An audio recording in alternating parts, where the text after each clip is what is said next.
Thank you, Savita. Absolute pleasure to be here at Communicate in Bristol again, in the Arnold 3D Control Tower at Bristol Inner City Airport. You'll forgive me if I have to kind of direct in the odd flight, the landing. That's part of the multitasking that this role requires today. Stories matter. That's why we're here. Stories pluck the emotional heartstrings. They change the way we see each other, our relationship with the world, and the world around us. And we're going to be looking at stories which boggle the imagination, like Heath Robinson contraptions, that cast magic spells like Harry Potter, and that lure people in like moths to a candle and burn them ferociously in their hideous flames. Not all of these metaphors might work. But really what Philip Pullman, the author, says is, after nourishment, shelter and companionships, stories are the things we need most in the world. They're absolutely fundamental to our understanding. And if you look at the way stories are being shaped around the world today, you can see some great examples of their power.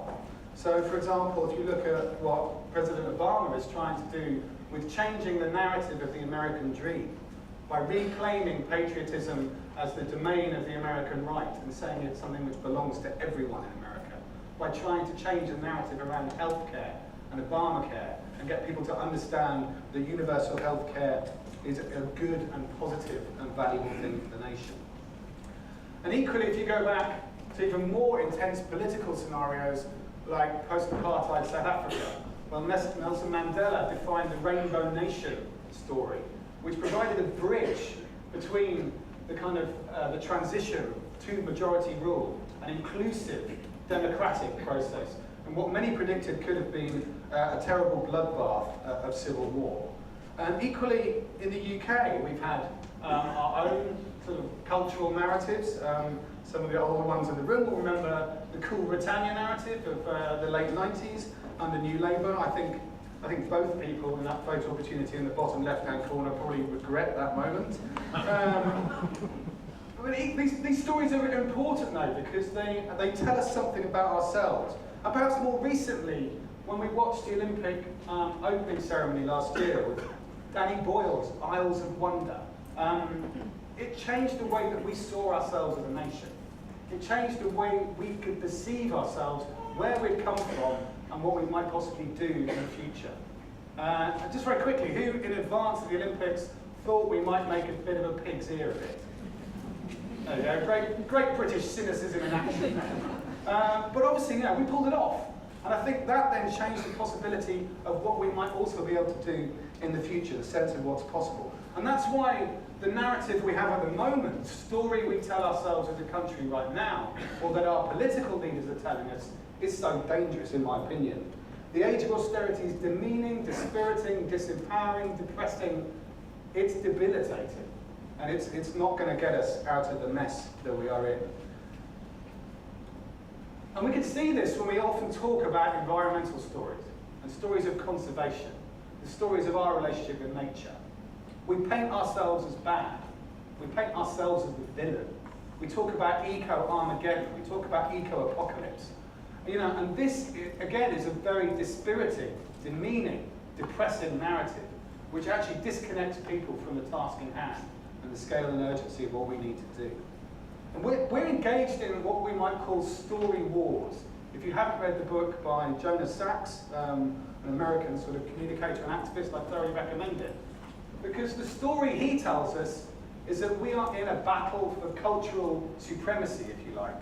And I sort of hesitate to use the militaristic language, but he asks the question, who owns the future? And the answer that he paints is the people who tell the best stories. And historically and culturally, perhaps pre-Second World War, our stories were all about heroes, about adventures, about appealing to our own higher values and a sense of citizenship, a sense of collective belonging. And unfortunately, since the Second World War, that sort of cultural gap has been filled by stories of fear, insecurity and consumption, and driven by the industries of advertising and marketing. And there are three ways that we must kind of re-galvanize ourselves to take on these story wars. And that's to be interesting, crucial, to be interesting, to tell the truth, and to live the truth. And we can see, I'm just going to use 3 very quick examples of stories which are unravelling and are ripe for disruption and replacement. So, who actually believes in the current financial story we're being told? That one's probably not standing up to too much scrutiny right now. And again, if you've seen the film Inside Job, you'll see the sort of heist movie approach to the financial system that's been taking place. That story is broken. That story is ripe for disruption. Equally, and perhaps even more recently, we have the story of energy. The story of energy in the UK. This is just some of the selection of the fantastic Twitter car crash of British Gas a couple of weeks ago when they were trying to defend their price hikes. The story of energy is broken. The Big Six cartel is breaking. The story of community energy, where the UK could become a net exporter of community-owned and generated energy, is about to take place. These stories are being disrupted. And perhaps closer to our own backyard is the story of Badger Cull.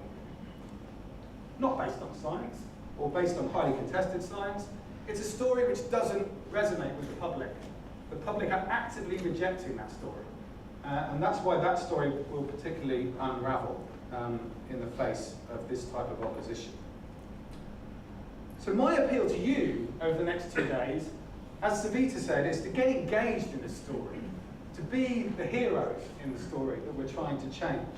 We're going to have a smorgasbord of delicious delights from various different presenters from right across the board, but this is a collective feast. You are not going to be spoon-fed. If you get spoon-fed when you're sat in a high chair, those of you who are parents will know that you usually end up with egg on your face. If we take that sort of approach over the next 2 days, we won't get out of this what we want. This is going to be a collective experience, so I want you to all engage. I want you to be like bonobo chimpanzees.